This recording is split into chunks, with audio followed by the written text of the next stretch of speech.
Hi Virgo, here is a general look at your solar chart for December 2015 and January 2016. But before I go there, I just want to share some astro thoughts with you. Now that last month I was mentioning the Saturn-Neptune transit, how it's affecting us over November, December, and also popping up again at times in 2016. I also mentioned the Uranus-Pluto transit, and I just want to say something else about that now.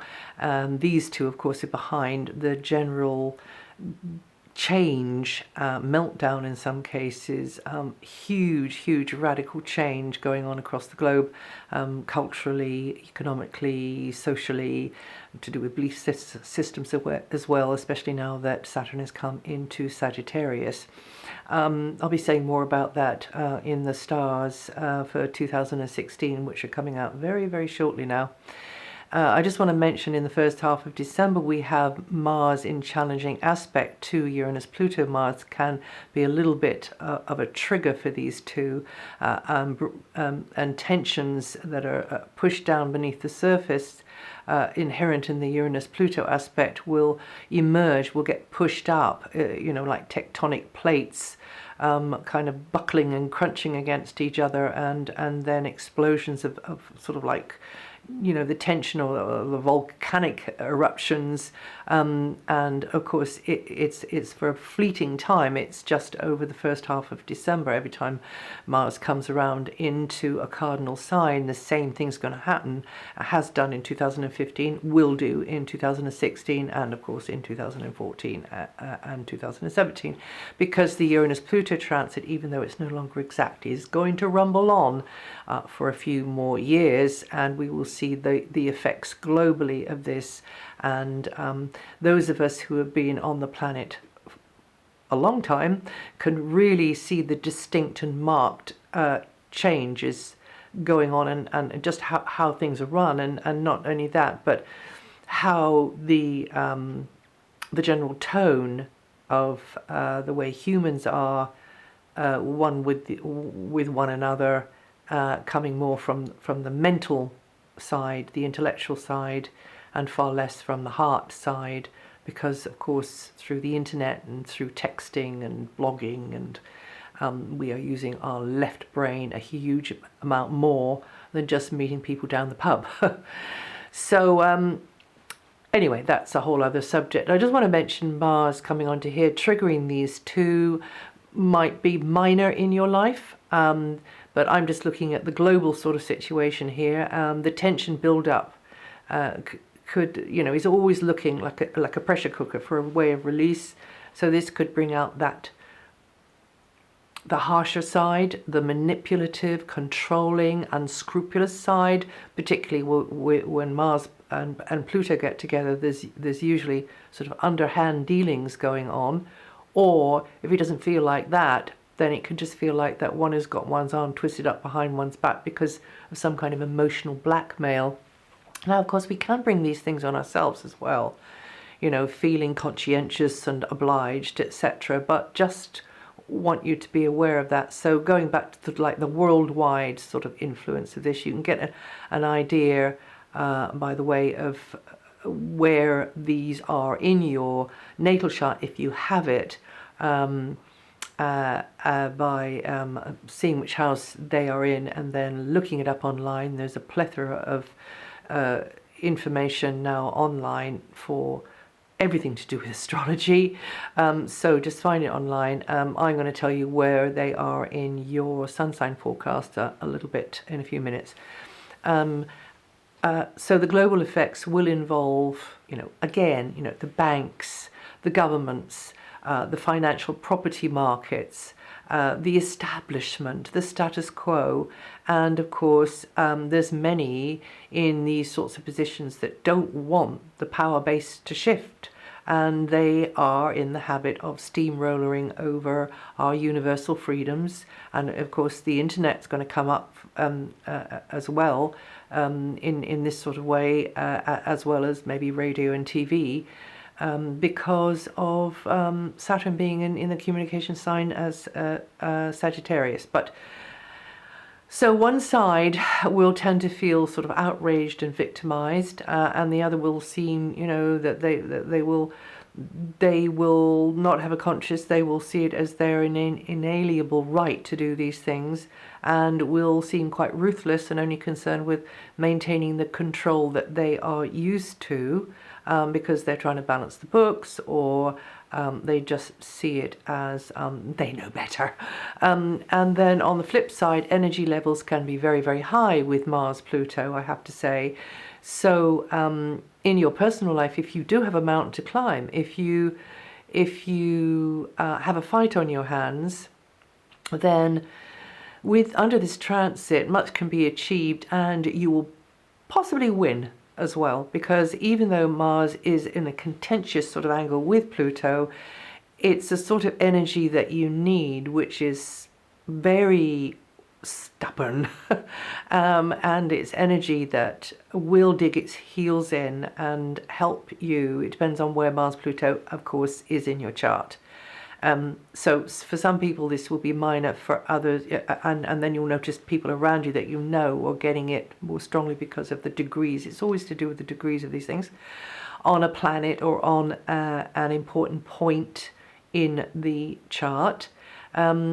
But you'll probably win, and but you won't be able to do that without modifying something along the way, without maybe letting go of something and compromising along the way. And you'll have to be canny and intuitive, listen to that gut knowing, as the powers that be, or the controlling faction, whether that's, bosses, teachers, parents, or something even bigger than that, circumstances beyond your control, can feel like it's beyond your ability to do anything about. But this is a great aspect for getting to the bottom of things, digging out the rot, and doing that in whatever way necessary, and then to regenerate, starting with whatever is left to build upon, whether that's in your private life or in across the globe in a bigger sort of a way. And instead of coming from ego, a fear-based mentality, and this is a big ask, because we are in a time of opportunity to shift into a much more expanded, advanced level of consciousness, and this is our invitation. This, we're still in this in this turning point time, and before the whole thing shuts down, if we can't sort of step up to the plate in some way and do things in a more compassionate, refined, elegant sort of way, instead of just shouting and screaming and shooting at each other, then we're going to end up right back where we were before, and then we have got to wait another few thousand years for the next opportunity to come round again, and that is related to the galactic center. So just thought I'd mention that. And now for the rest of the forecast, until the 22nd, your attention could center around the base of operations, community or family matters, buying, selling, renting, leasing, that sort of thing. And both the Sun and Mercury are there, so you are maybe discussing matters around property, a space inside, outside, or you are discussing or corresponding because of family, or it could be a bit of both, or it could be neither. It might be that you are harking back to the past, maybe that things to do with the past decisions, past evolution, past history is having an impact on your thinking in the present, and certain interchanges could touch a nerve, because of the position of Mercury. Then Mercury moves out of there and goes into a more fun-orientated area, a more creative area. Now you're enjoying playing around with ideas, speculating, and there could be laughs and distractions along the way. Also, you could be feeling more empowered with the way you are thinking, or the way you are communicating, and there could be increased communications with or about youngsters, or children, young people, or romance, matters of romance as well. Until the 5th, Venus is in a good area for you, Virgo, if it is about property. the position of the Sun and Mercury, and that area is to do with money, property, possessions, and generally assets. So overall, you can do okay with deals or negotiations with Venus there, but Venus is only there to the 5th. Venus has been there mostly in November, and then you might be, needing to think about maybe putting your hand in your pocket more or figuring things out, but you're not alone, because Venus there means that you've got collaboration, you're more likely to have support, right?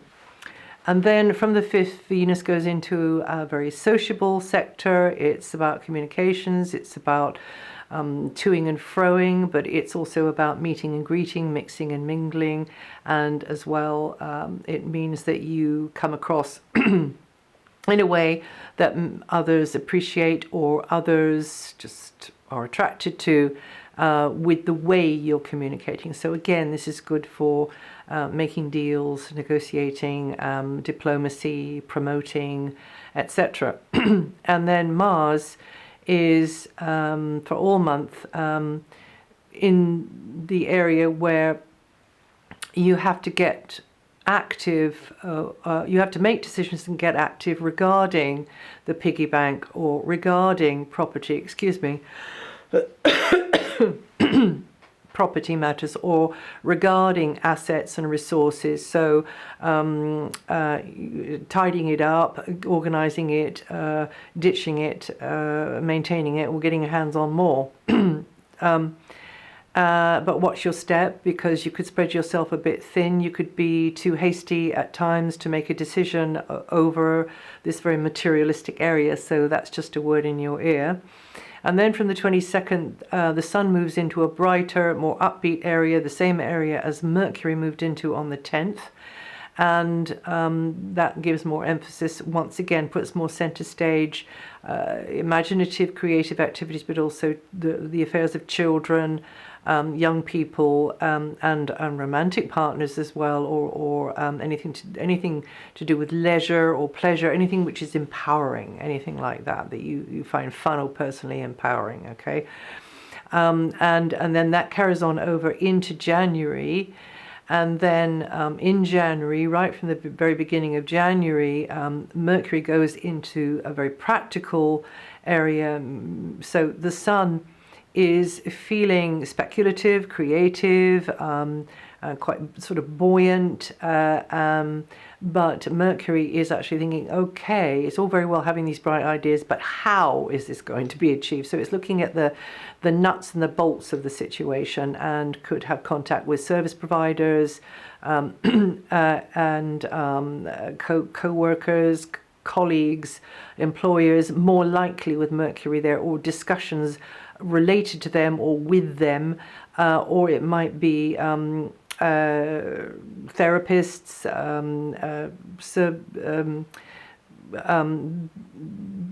health providers, that kind of thing, either for you personally or you have more interaction with those type of people. So it could be either or a bit of both as well. But bear in mind that your ruling planet Mercury does go retrograde between the 5th and the 25th of January. So just keep your eye on that. And if you've been following this, then you'll know what that means. And if you don't follow astrology online, then there are resources wall to wall now to just look it up online, Mercury retrograde and what that might mean. And for you, that's going to be in your 6th house, if you want to know that. And then we have Venus. Venus is in this very sociable sector until the end of December, and then goes into the root of your chart again. It's sociable, but it's more in your private life, or it is to do with family connections, neighborhood connections, you enjoying a location or in links that you have in the neighborhood a bit more, or maybe it is linking back to the past, maybe there's some nostalgia there. It might be like that, or maybe it's not like that at all. Maybe it is to do with property and location. Again, Venus tends to oil the wheels wherever she goes, tends to mean that the load is shared. You're not just having to shoulder it all on your own, whatever it's about. It tends to harmonize and balance if things have been out of balance with family or with like tribal connections, or to do with property matters as well.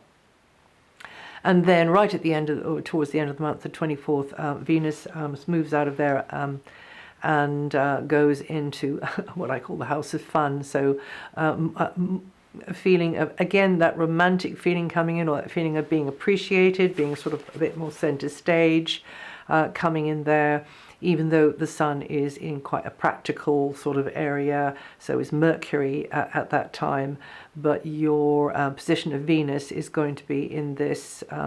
So yeah, whistling while you work, very likely.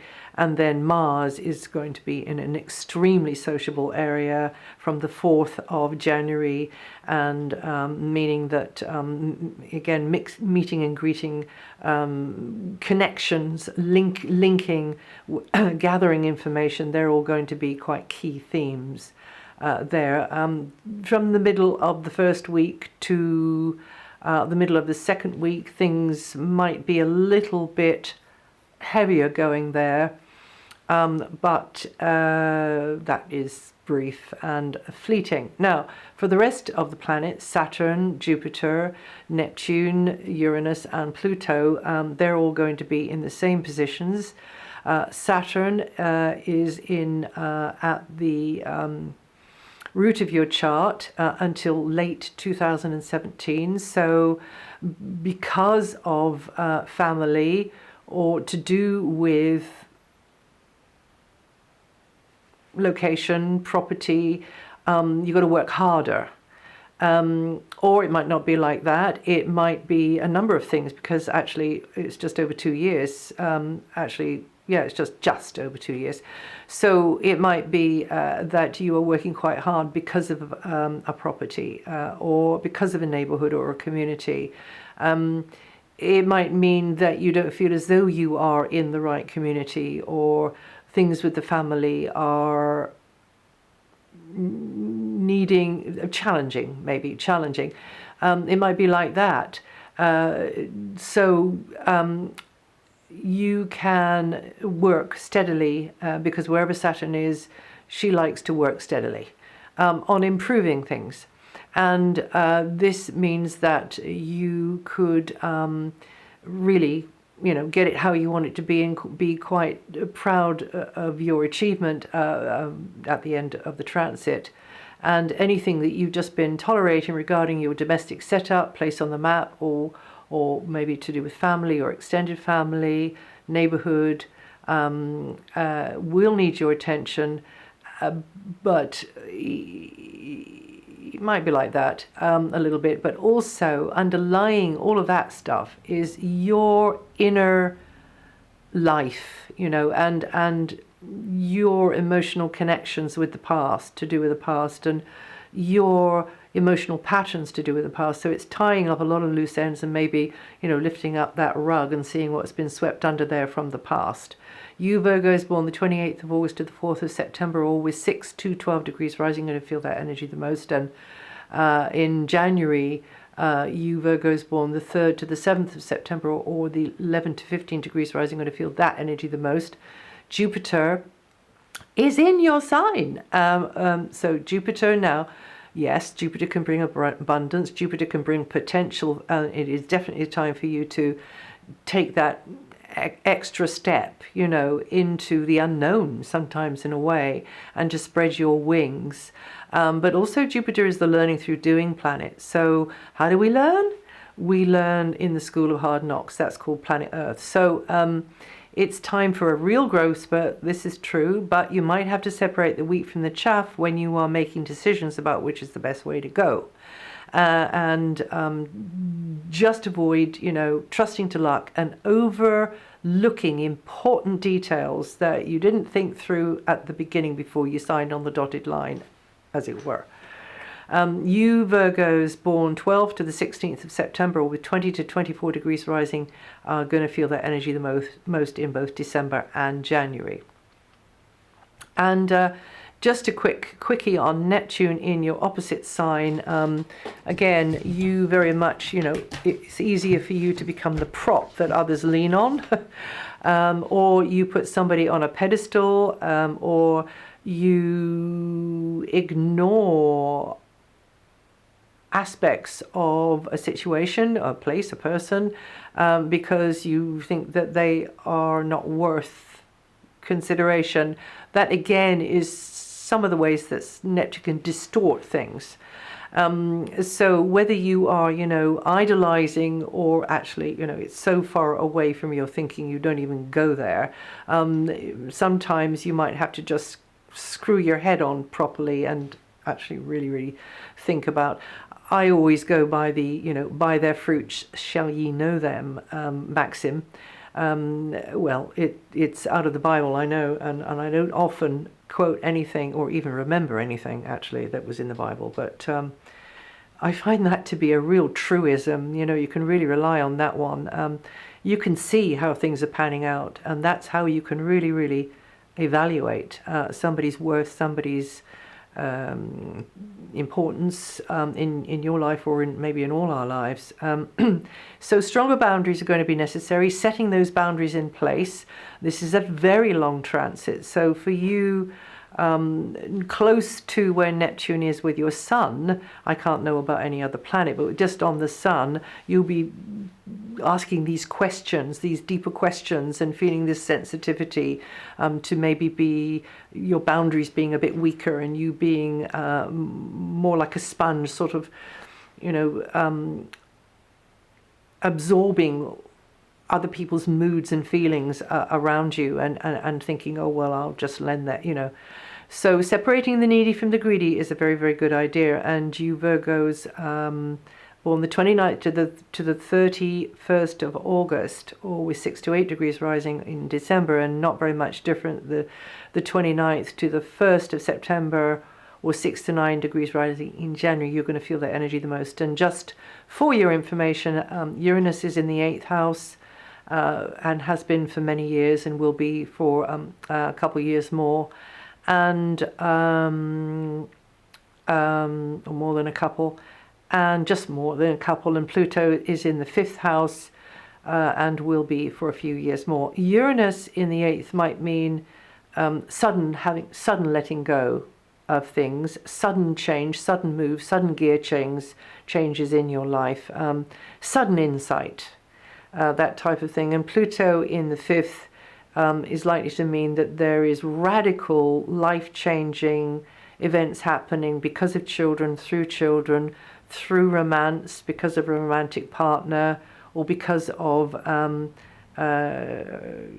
sort of creative projects, creative enterprises, and the like. And again, when that comes near your sign, and on the stars for 2016, which are coming out very shortly now, you will see which degrees they are close to in your sign, because those will be coming out. And I think that's it for it is it for 2015. And I hope you have a happy festive season. And if you want to check out anything, this is always up on my website. The basics of it's up on my website, DianaGarland.com. Listen to your moon sign or your sun sign, and your sun, not your sun sign, your rising sign. And yeah, I'll see you the next time.